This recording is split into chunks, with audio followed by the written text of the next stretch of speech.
So recently there was a huge story in the news about how a 57-hour-long Donkey Kong game struck a blow against online toxicity. Harry Brewis raised $340,000 for a UK trans group, and Alexandria Ocasio-Cortez appeared in a Twitch stream that was an antidote to the worst of gaming culture. Now there's a lot to go on there already, but don't worry, we will get through this. Now this article is in the culture section of The Guardian, which is essentially just full of articles that look like they're supposed to be objective, but end up just being full of subjective opinions mixed in with the objectivity, really confusing readers. But I'm going to go through this whole thing and take it apart bit by bit, because I have nothing better to do. So, in the interest of time, I'll get going. One of the defining features of politics in the 21st century has been the way online cultural phenomena can cross over into the real world. Now he's going to get more into that later, but for now, unfortunately, perhaps because the internet seems to bring out the worst in people, those phenomena have largely been, well, awful. Well, I believe you can say that that's all down to your perspective and framing, and you have already framed this article to make out that the internet is mostly bad guys, in your opinion.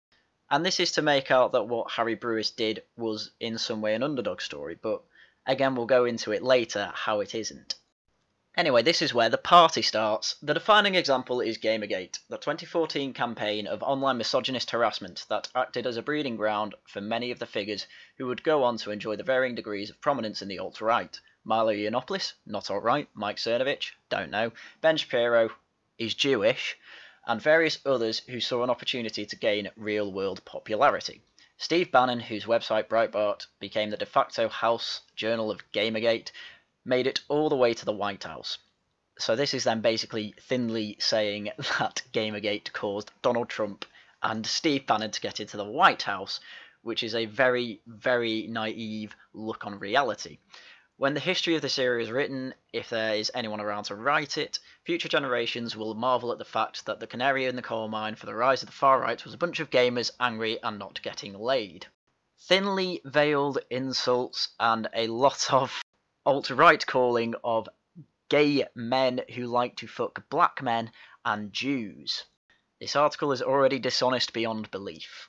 For a start, they call Gamergate a campaign of online misogynist harassment, which it wasn't. If you want an accurate description of what Gamergate was, look at PSA Stitch's video on Gamergate controversy explained in easy cartoons.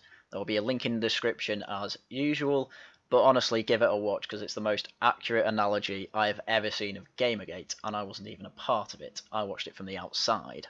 I'm also going to use him as source for more videos because he does much better research than I could do in terms of transgenderism, which is what this article is going to be all about soon. But since The Guardian have successfully poisoned the well, we'll carry on. Happily, through last weekend has proved that the internet can also be a force for good. Over the course of 57 long hours, Harry Brewis, who goes by the online handle Hbomberguy, sat playing Donkey Kong 64, trying to gain a 101% completion rate for all the game's achievements while raising monies for mermaids. It's actually just getting the bananas. A UK-based organisation that supports gender-diverse young people and which has recently come under attack from tabloids and concerned celebrities alike. Before I go on to the Graham Linehan thing, I want to get into that. Firstly, when The Guardian say it has come under attack from tabloids, yeah, sure, it's from the Daily Mail and Daily Express, but it also comes from broadsheets such as The Times. We have Mermaids UK charity banners Boy Force delivers girl, a controversial transgender group has received cash from the government and children in need. Now, The Times did issue corrections for this article, but I'm going to correct them when I see them.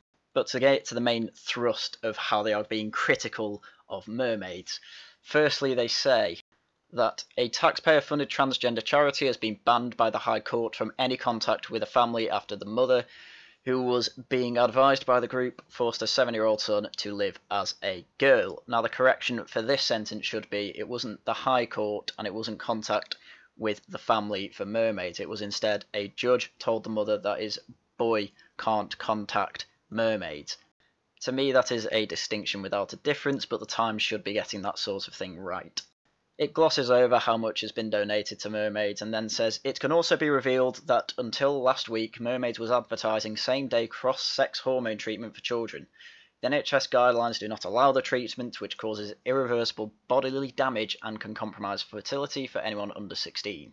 If I need to spell this out for you, that means they are offering drugs that will completely ruin your fertility before you've even gone through puberty properly.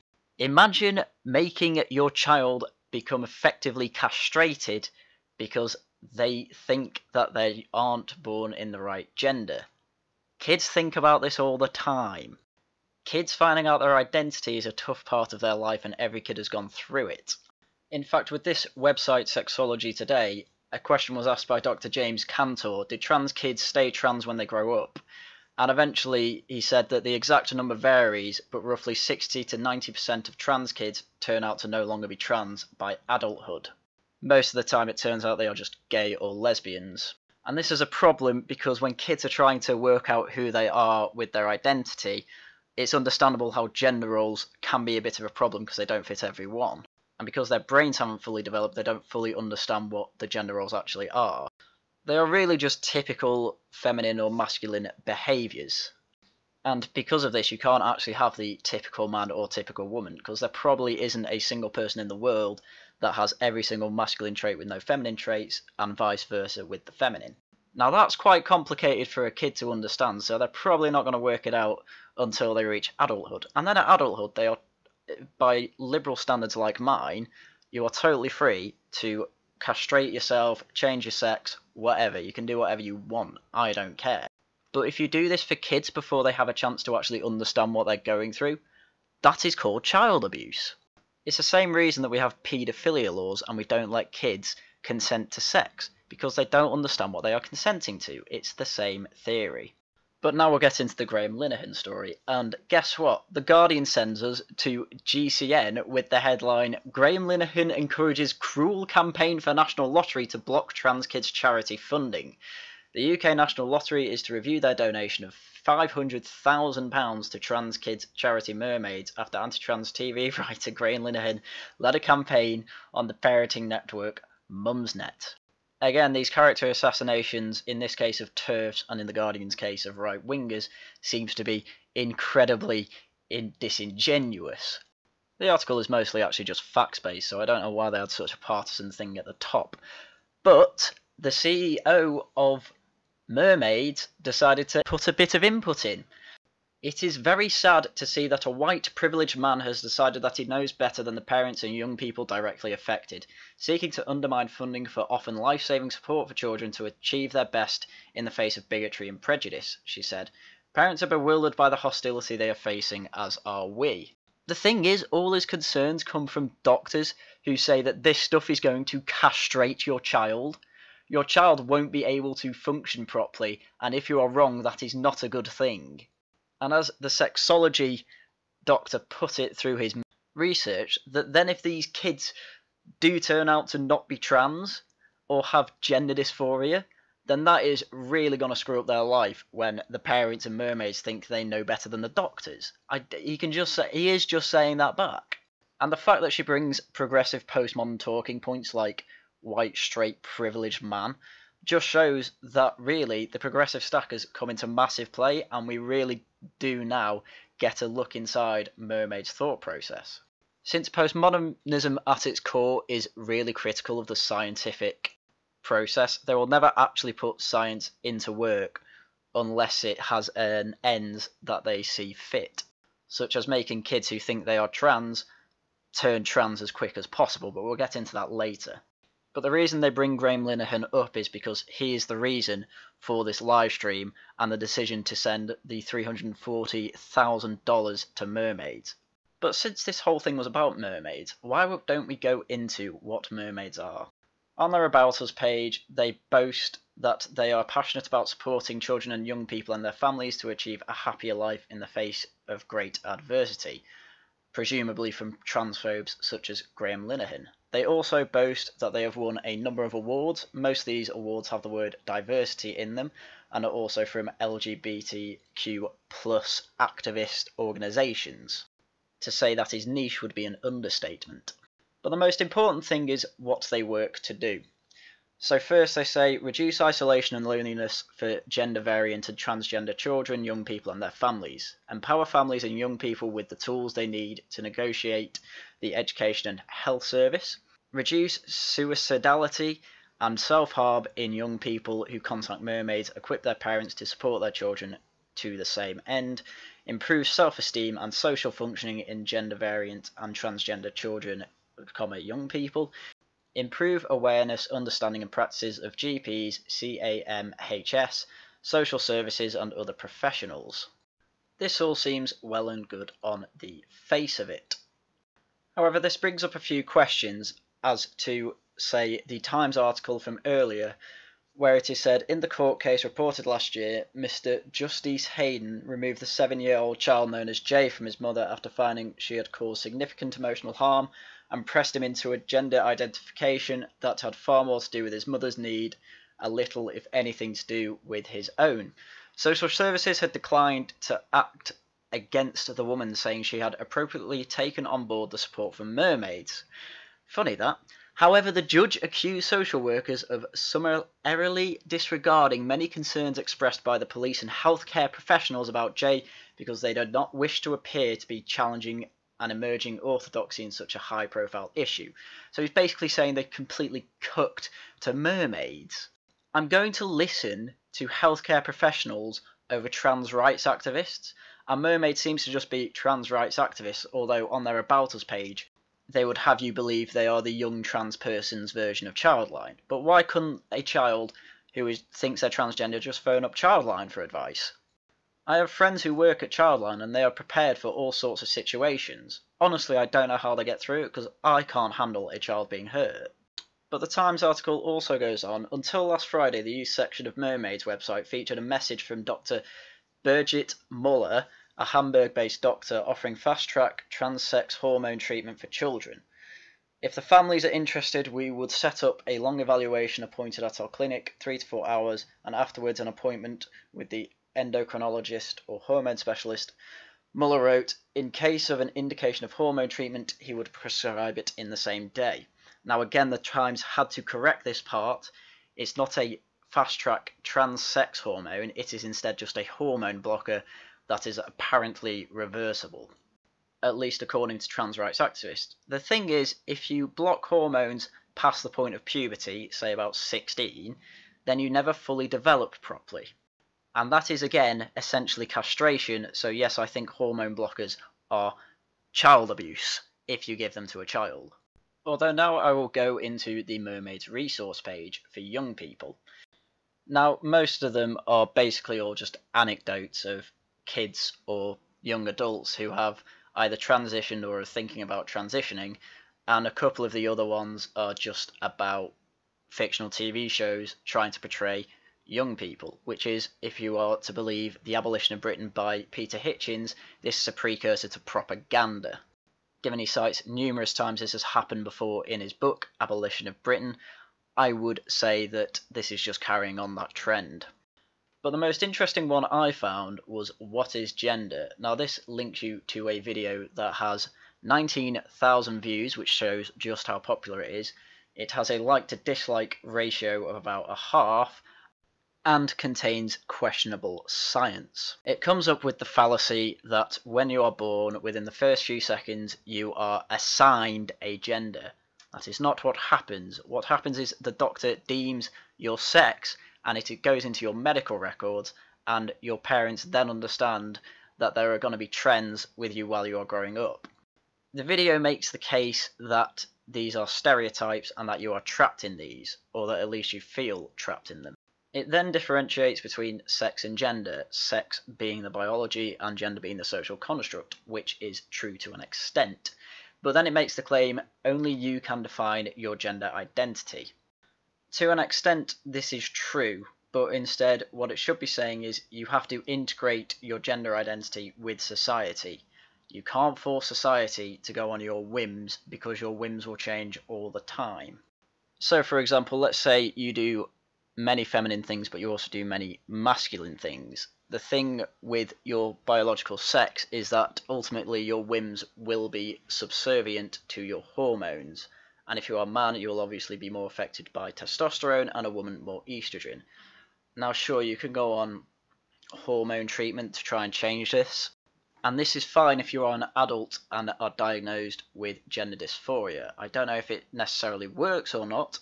I haven't done that much research into it, but ultimately it's your body, and I don't see why you can't consent yourself to this experiment. The problem is that this video is implying that society is subservient to the whims of the child, and this is completely wrong and going to make them seem more of an outcast.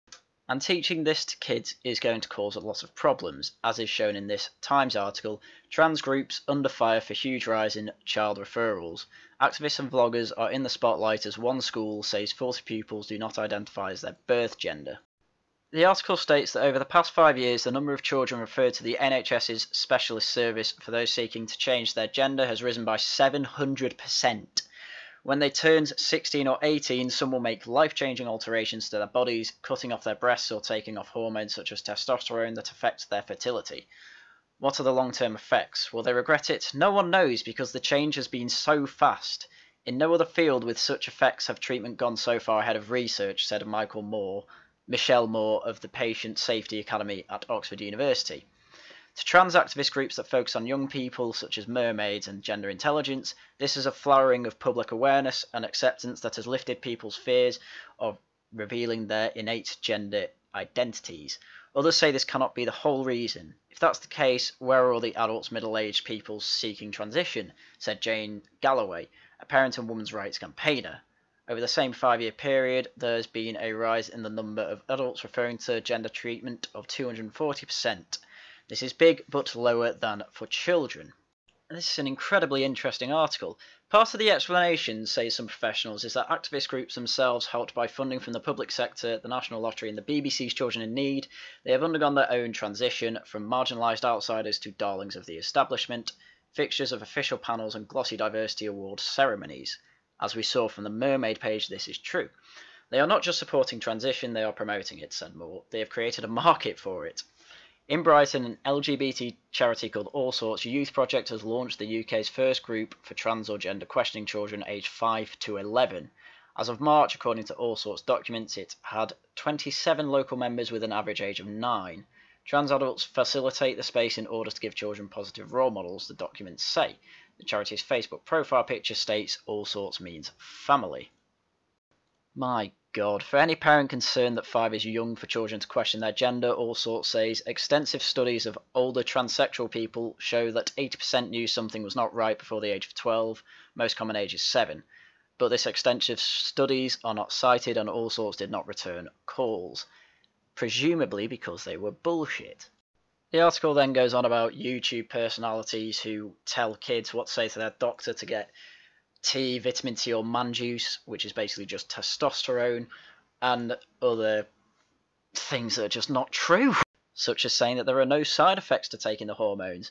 But Trans Group reinforced some of the YouTube narrative. Mermaid's chief executive Susie Green routinely invokes suicide to urge more and earlier medical intervention. In evidence to a Commons committee, she claimed that clients of the NHS service that treats gender dysphoric youngsters have a 48% suicide attempt risk. The service itself puts the figure at less than 1%. If anything, this just says to me that Mermaid is full of liars. Michael Biggs, a sociologist at Oxford University, said he knew of no scientifically rigorous study of suicide among trans young people in the UK. The statistics cited by Green come from LGBT advocacy groups using 2 self-selected samples, one of 594 young trans people and the other of 27. 27 is not a very good sample size, but 594 is, but not when it's self-selected samples. Responding on Twitter to an NHS psychiatrist who accused her of making stuff up, Green wrote, "You need to fuck off, you know nothing." So instead of making a measured response with the statistics to back up her rigorous claims, she instead tells them to fuck off. Miss Green, I think you are making stuff up. Please tell me to fuck off, I dare you. The article then goes into theories of transgenderism, where basically where one kid in the class says they're transgender, quite a lot of other people will. And the evidence for this is that basically 5 counties in the UK have sent more children to the NHS gender services than Greater London, despite totaling having less population than Greater London itself. But the article ends with this: "People are embarking on medical transitions they may not need or want in the end," said Jane Galloway. "I fear greatly that in 10 to 15 years' time we will find ourselves with a slew of young adults with mutilated bodies, no sexual function, who will turn around to the NHS and ask, 'Why did you let us do this?'" And this really is, I really do think this will happen in the future. I think this is what is going to shut down any thought of letting kids go on hormone therapy or any type of transitional therapy or surgery, because in the end a lot of them are going to end up changing their mind. If it's to be believed that 60 to 90% of kids end up just being standard gay or lesbian men and women, then if they've ended up having no sexual function and have mutilated bodies, they're going to sue the NHS. I mean, you think the NHS is underfunded? Wait until they get sued if they have actually put kids on hormone therapy and mutilated their bodies when they didn't want it when they were younger. Just imagine it. We're not going to have one. But all in all, I think we can determine mermaids to be promoting child abuse, which is why I named this video Fundraising of Child Abusers, because that's what they are. They gaslight kids into thinking they're trans and then go on and give them all the information they need to transition before their bodies are ready. Probably because they have this Rousseauian belief that every human is born morally correct and knows what is best for themselves, and it is society holding them back. If you take a purely Rousseauian view of life, you will quickly find yourself, like him, putting 5 kids through death because you are neglectful of what is really good for them. But I think I've made a good enough case for mermaids being child abusers, so I will move back to the story, as there is more to it that I want to talk about.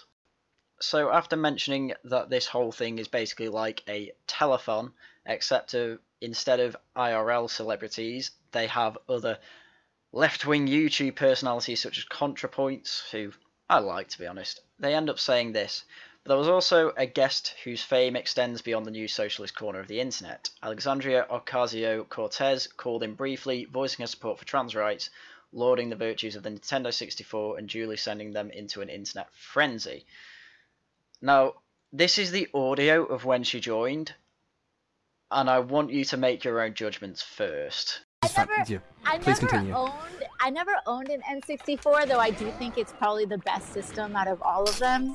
I never owned an N64, but I used to go to my cousin's house all the time, and she had Super Mario 64, Pokemon Snap, and probably a handful of other things. Yes! And that's probably all I know how to play. Now, hopefully you've made your own judgments, but as a man who had a brother and sister, and who used to play on his Nintendo 64 with his brother all the time, and had family friends who had games I didn't have on the N64 as well, I can tell you this sounds exactly like how my sister talks about games, and how she will talk about games if she was trying to be on the side of someone who was doing nothing but playing games and wanted to talk to them. Now, the reason I mention this is because for a long time I've thought Ocasio-Cortez is basically just a fake. I don't think anything she says has any real value to it. She even said that being morally right is more important than being factually correct.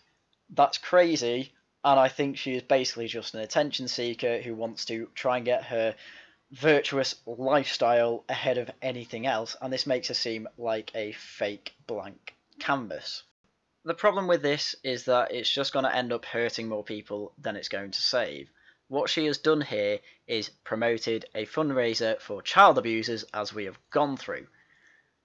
And this can be applied to everyone who has supported this. Now, you may think you are doing good for these children, but I can assure you, you are not. Unfortunately, we can't have any evidence of this until about a decade after it's all done, and these people come back and sue your doctors in the UK and the US for mutilating and essentially destroying their life.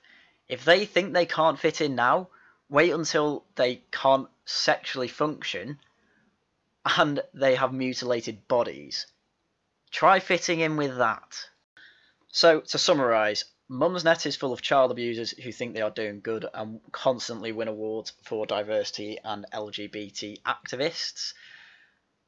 Because Graham Linehan was critical of this and doesn't particularly like giving children hormone blockers or giving them any type of trans therapy, he has been banned off Mumsnet and constantly degraded by trans activists and constantly deplatformed by them. I know he's not the greatest defender of free speech ever, but I am, and I am defending you here, Linehan.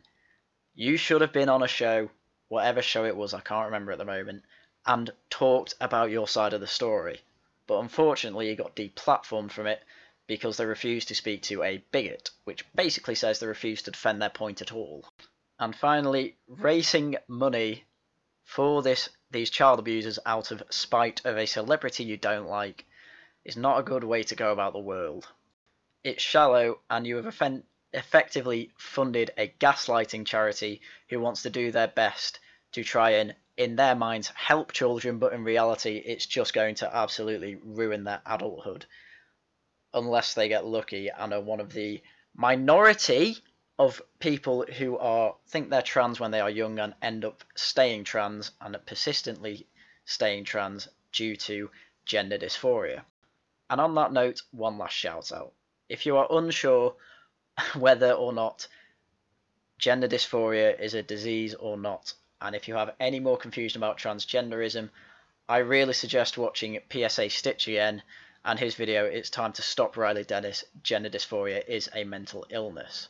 This gives you everything you need to know about actual transgender problems and the actual mental disorder behind it. Don't listen to these postmodernist charities that will tell you that gender is a social construct and is completely different to your sex. If it was different to your sex, then 99.9% of people would not be cisgender. It would be somewhere in the mid-50s region. But in the meantime, that's all I had to say about this. So thank you very much for listening, and I will see you later.